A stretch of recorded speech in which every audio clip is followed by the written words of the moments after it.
What's up, troops? This video is going to be about avoid these 8 killer attraction behaviors when it comes to relationships and dating. Okay, this is about behavior that's needy behavior. It kills interaction with that woman. It turns them off. I see a lot of guys doing this stuff as I'm out and about. I mean, you figure after years and years, people are still doing it. For new guys, there's a lot of these 8 traits that come off needy. Okay, don't do them. They seem innocuous at the time, and when you're not trained, even older guys, doesn't matter. But it seems untrained at the time that you don't know, that you don't mean anything by it, or that it's not a big deal. You know, who cares? You know, you want to show her how you feel and all this like that. But these are things that turn her off, actually. Okay, in a certain way, in a different context. Now, I talk about needy people. This is someone that people now, when you're needy, this is someone that lacks, okay? They lack here, so they need to go get it from someone else. So it comes from the place of taking, okay? By taking something from someone else, okay? Kind of like with manipulation a little bit, but, you know, I digress. But it is a motive to someone that's needy. There's an ulterior motive, okay? Running in the background. Either they need to get something, they need something from a woman. So if you're doing these things here, any one of these things, I figure out of 8, if you're doing 2 of the 8 things here, change it up, okay? Check yourself, see what you're doing, because there's something missing in your brain housing group, all right? So if you're going to go with right now, if I touch something with you on that, work on that shit and change it, all right? So we'll start with 8 to 1, 1 being the killer, okay? That's very, very common, and you really don't want to do that one. So let's go with 8, but they're all equally important. There's no order, but for me personally, I say the best for last, all right? So, number 8 is going to be when you're giving, and this is giving out compliments. Now, compliment with the intent to hear one back. People give out compliments, okay, to get one back for the most part, especially women. Women do that all the time. Girl, I like your skirt. Oh, yeah, thank you. Like, what about me? They're waiting for their own fucking response. Now, a guy will give out a compliment just to find out how she feels about him, okay? When a guy's uncertain about himself, okay, and he lacks the fortitude and confidence to be with a woman, he's going to need to feel like whatever she likes about me, I need to do more of that. I need more intel. I need to do more to make her like me more. I'm not sure. He's not sure of himself. He's needy. So what he'll do is give her a compliment, something about her, and he'll wait for a response. Okay. Now, women are smart with this shit, because a lot of times women will go very vague. They say, oh, you know, I like the way you know, when you communicate with me, it's very like different, and we get along well, and I like it. And, you know, so, you know what I'm saying? And she'll go, yeah. Women know that he's fishing for a compliment, fishing for some validation, fishing for reassurance. She knows that. But women are very vague, and they do it on purpose, because if they tell you, women understand. If I tell him what I like about him, he's going to do it more often and do it too much, and it's going to turn me off. See, women know that. They understand that. Why? Because they date more. They understand the emotional transaction between male and female dynamic. They may not know themselves, but they know that shit. You understand? They can't fix themselves on the inside, but they know that other shit when it comes to male-female interaction. Because why? They want to protect their heart. That's the main thing. So they get very smart when it comes to protecting their heart, in most cases, if they're totally turned on by you. So for someone that's needy, he's already maybe a 5 in her book. Okay, he can feel that 5. She can feel that 5 for sure. All right. So he needs reassurance. You know, he needs to make sure. He needs to know, hey, what about me you like? Because he wants her to tell me, what is it about me that you like so much? And then she can say, oh, I like when you do this, and he'll do it all the time. So she knows that. So that's why he does it. He needs that boost of confidence from her. See, he doesn't have it on the inside. He needs to get it from the outside, from her. He needs to receive. That's a bad place to be. Don't do it. Confidence from the inside. It's from the inside out. Okay? Build that confidence up. Get on your purpose and your mission in life, and you'll start developing confidence. Doing what you do it better until you are the best. Period. Okay? And that'll give you a fix your confidence wagon altogether. Okay? Number 7 is going to be when you start taking it upon yourself to pay her bills, or pay, and it's such a small shit like maybe a phone bill, or maybe you go out, she orders something from the store, clothes, or article, or underwear, Victoria's Secret, something like that, Vicky drawers or whatever, and you decide, you know, I'll take care of that for you. Let me get that for you. Let me pay this for you. Why? Because he wants to feel that she needs him. He wants her to depend on him. If he feels that she depends on him, he's going to feel significant. Okay? She makes him feel better about himself. Okay? He needs that from her. Again, he's still taking. He needs. He's not giving. He's needing. All right? So what does he do? He gives monetary value to receive the emotional value from her because he sees her on a higher level, which is that's coming up. So, but next one will be, of course, paying off her debts. Like I said, cell phone bill, this, that. It becomes a thing. So this way, if he's paying for her bills every month or every 2 weeks or whatever it is, he could be in her life somewhere, fulfilling that need. I'm taking care of providing. Okay, whether she needs it or not, he wants to do that so he could feel significant.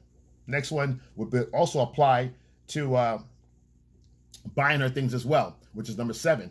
Buying her things becomes a we thing. Again, like I said, with the paying her a little bit of bills here, this and that. But when she's talking about buying her things, in other words, he's trying to buy stuff to make her life different. So let's say he makes a purchase. What he's trying to do is buy it's a we thing where he's trying to make a major purchase with the two of them. Okay, buying her like trips and this kind of thing. When we're going somewhere, he's paying for trips, buying her time. Okay, not like paying a bill. He's buying her time to spend the we thing. So we have we moments to build a relationship with her over time. Okay, she understands this. Okay, because why? He needs the girlfriend experience. That's why he's doing this. Okay, the number 7 is paying the bills, keeps him in the house. Okay, he knows call. He's in the call. Hey, how's that bill? Do we need anything? Is the bill good? So that. The next one is buying her trip, buying her time with trips.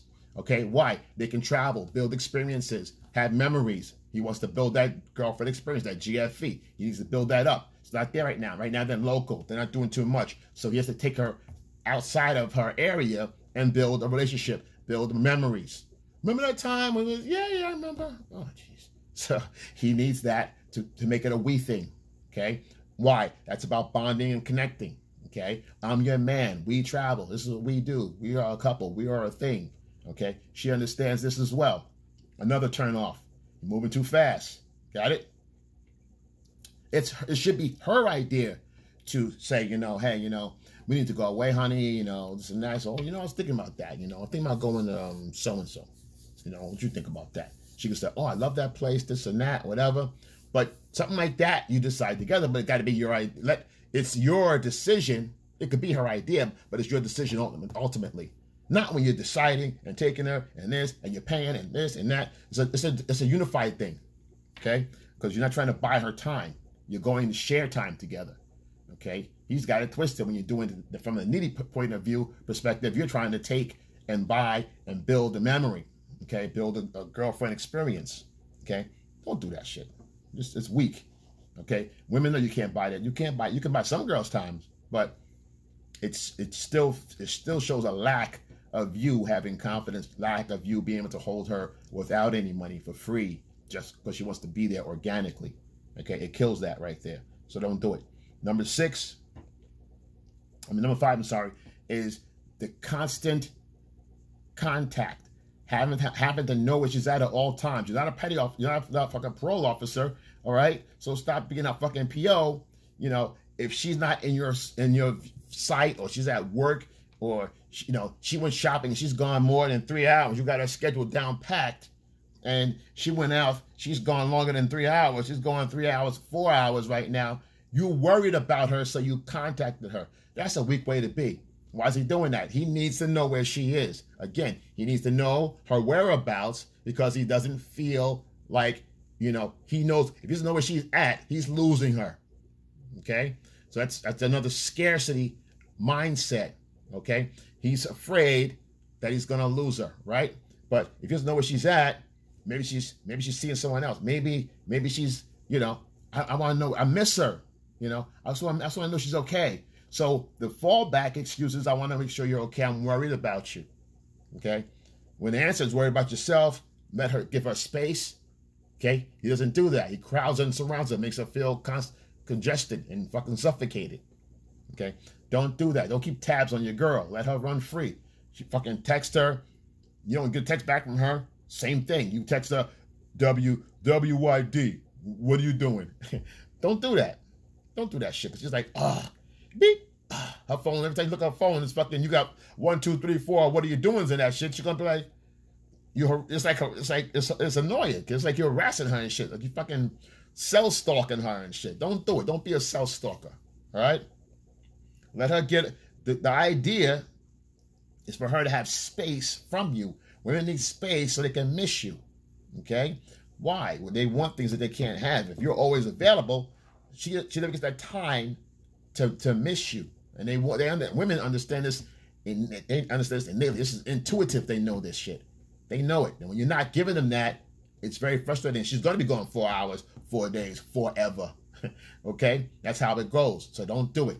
Okay? Let her breathe. She'll get back to you when she's ready. You should be busy anyway. What do you focus on her for? Focus on yourself. Again, if you got time to focus on her, that means you ain't doing shit for yourself. Get busy doing something, man. Get busy getting busy. All right? Don't do that. That's very weak. Okay? Now, which leads to the overall, the conundrum is the scarcity mindset, because she's the only one.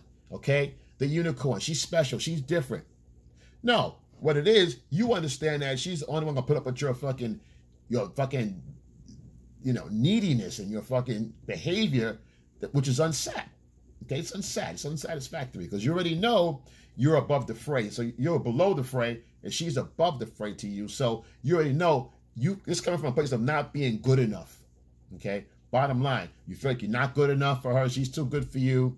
Someone's going to snatch her up one time if you're not around, and without her, you'll never be happy. There's nobody else like her. So without her, it's either her or nothing. That's scarcity mindset. Total opposite of abundance. There's women every fucking where. Is she rare? Probably not. But she's rare to you if you don't date a lot. Yeah, it's going to be rare. I've had this experience. I think we all have. I've dated women that I said, oh man, this is it. She's the one. And we've had the soul connection and sex and in the clouds. And I've had women, we've had different, real whatever. But I go, and I'm young as I go through life, I go, wait a minute. I keep saying the same shit. Wait a minute. And you realize that was the only one. There's no one like her. And then the next week, you find somebody else. All right? So, and as you get older, you start saying, oh, this is, okay, there's a pattern here. Okay? Knowing what you want. And as you change, you understand? Your view should change. What you look for should change also. Okay? And should be always elevating forward and upward. So if you have a scarcity mindset, this is the only girl for you, and you believe that in your head, and you've built this belief system going on, yeah, you're going to be afraid if she goes out, if she coughs the wrong way, if she's on the phone too long, or on the text, hang up the phone, and you didn't see who she's on the phone with. It's going to play on your mind all day. It's going to play on you. You're not going to get no sleep. You'll be up, your bags in your eyes, and you'll be more scared. The more time goes on, the more scared you're going to get. Okay? So, which leads to also the FOMO, fear of missing out, losing her walking out on you, okay? And you're feeling like you're not good enough for her. So the FOMO comes in when you do all these things, okay? Checking up on her, buying her stuff, you're doing she's rare, she's a scarcity, unicorn, whatever, right? You're doing all these things because of your fear of missing an opportunity, missing out on something that you can do to make her need you more.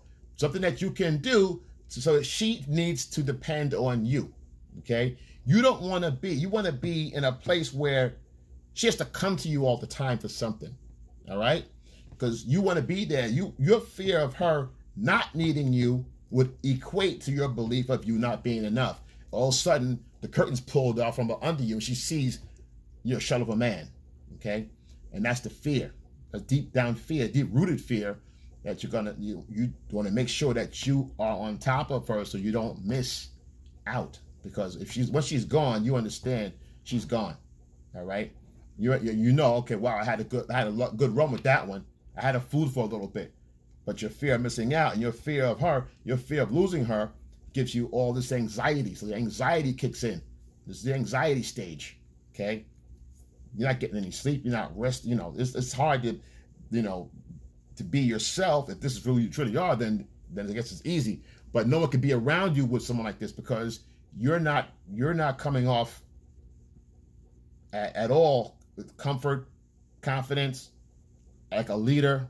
You're coming off soft, beta, wishy-washy. All right. She's not going to trust your masculine core no matter what you do at this point. She knows that you're supplicating yourself. You're supplicative, and you're trying to do whatever you can to keep her happy. That's the problem.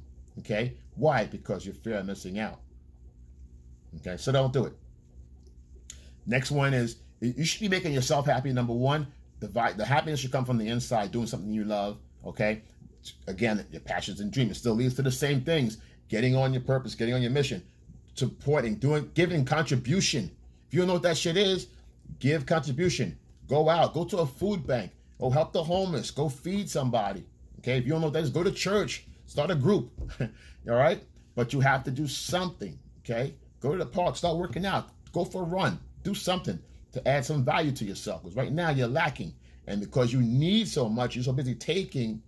You're not bringing anything in from the inside and growing from the outside. You're just taking from the outside and not growing on the inside, okay? So you'll always be empty until you start that. You got to start at home, okay? So all these things lead to number two, which is her, you know, when you see her self-worth to you, her worth to you is on a high level. She's out of your league, and you know it, okay? Since she's out of your league, you have to stay on guard with her.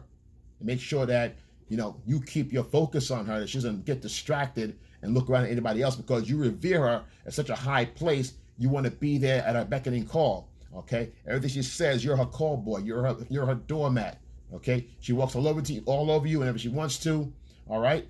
And you suck it up, okay? It's because you don't want any problems. You want her to have a happy life and be happy. She can't be happy. What you feel, understand? She can't be happy if she's the way you're behaving right now. She can't trust you. Okay, you're annoying to be around. Okay, because you're acting like a cop. Nothing wrong with cops. Like you're fucking on her back. She can't breathe. She has no space. She can't miss you. You're afraid to be off on your own without looking over your shoulder to see where she's at. Okay, not a good place to be. Okay, that's a turnoff. These things are killers. These things are killers. Any one of these, you got two of these, she should be gone by now. She should be, because she must really like you, because she should be gone by now. You're doing any two of these things, okay? And these are like little subtle things, but they're extreme. To her, they're extreme. They're subtle to you. Say, no, I want her to be happy. I want to make her happy. Yeah, that's great. But you got to be happy first. You got to understand. You have to be happy first. If you're not happy, she can feel that. If you're scared and nervous, she can feel that too. Unsure of yourself, she can feel that. How can you lead the family when you're unsure of yourself? You're not killing any lions out there. You're not doing the most out here. You're just going, you know, you're so busy running behind her. You know, how can you be leading when you're running behind her? Got it? The last one. And this is the big one because guys do it all the time. This is the emotional, supplicative beta male simp. Okay? The emotional dude, this is the dude that he needs to feel her love, okay? So he'll ask her, hey, you know, oh, let me get a kiss, hug her, let me get a hug, you know. Has a bad day, I need a hug, honey. He comes walking slow inside the house. We have a bad day and shit. Get the fuck out of here, you know. But she wants me to be vulnerable. She wants me to be. Being vulnerable does not mean that. Okay, vulnerable in a male sense is being transparent.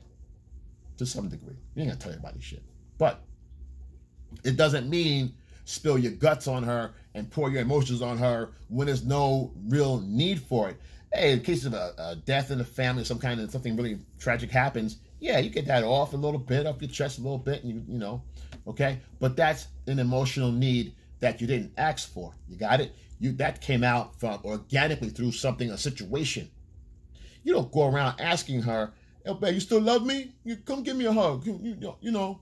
And she goes, "Ah." She comes over there and she comes with her fucking arms down and shit, and you fucking hug her. You know what I'm saying? In the back, and she fucking like, oh, like she rolling her fucking eyes, and you getting a fucking hug. This is beautiful. This is nice. Yeah, this is nice. You know, don't do that shit. It's like you're taking advantage. It's not organic. What you want to do is have a woman to come to you. You know, you want her to come to you because you've been gone too long and you're on the other side of the room. She's in the kitchen, but you've been gone too long because you're chilling. You want to watch your TV, on your phone, or on the computer. She's in the kitchen, maybe cooking something, making drinks or whatever. You okay in there? Yeah, I'm chilling. Boom. Or you say some shit like, you want her to come over there? Say something like, come find out for yourself. You know, she comes over there, look at it, oh, you're looking good. Bang, you know. Maybe kiss, put one right here. You know, let her put one right there. Bang. Smack her on the ass on the way out. Say, you know, I'm going to tear it up later, right? You know, something. But you don't fucking go asking, hey, can you give me a, that fucking shit is weak, man. Don't do that. And chances are she may go over there. She's a good, you know, she's sensitive. She'll go over there and give you a hug anyway. And be like, oh, while your fucking back is, while your fucking head's that way, she rolling her fucking eyes like, oh, this fucking weak ass motherfucker. And you be like, what'd you say? Nothing. So don't do that shit, all right? Because she knows it comes off limp, all right? It comes off weak, all right? She's like, oh, and you're too sensitive for her. So, because that's her job. If you're being emotional and you're holding her hand every 5 minutes, anytime you grab, you're holding her hand, she comes and sits on the couch, you got to put your leg on her, you got to grab her, you got to always be connected and touching and feeling with her, you know. Let her do that to you. When she's ready to be touched, she'll touch you first. When she feels it and she's engaged, you're supposed to engage her, not the other way around. You don't tell her to come engage with you. You have to engage her. You're the man. You want to get our panties flooded, okay? That's what you want to do. That's your job. You get our panties flooded in the living room, get the tsunami going in the bedroom. That's the bottom line. That's the goal. So listen, people coming in, new people coming in, it's great. This channel is going very well. Like, subscribe, comment below. Way down at the bottom, they got the comment shit down at the bottom. I guess that's what they're doing now. Well, like, subscribe if you haven't done it. Hit the bell, notification bell. And once you hear your family, I got you. You know, XL, and I'm out.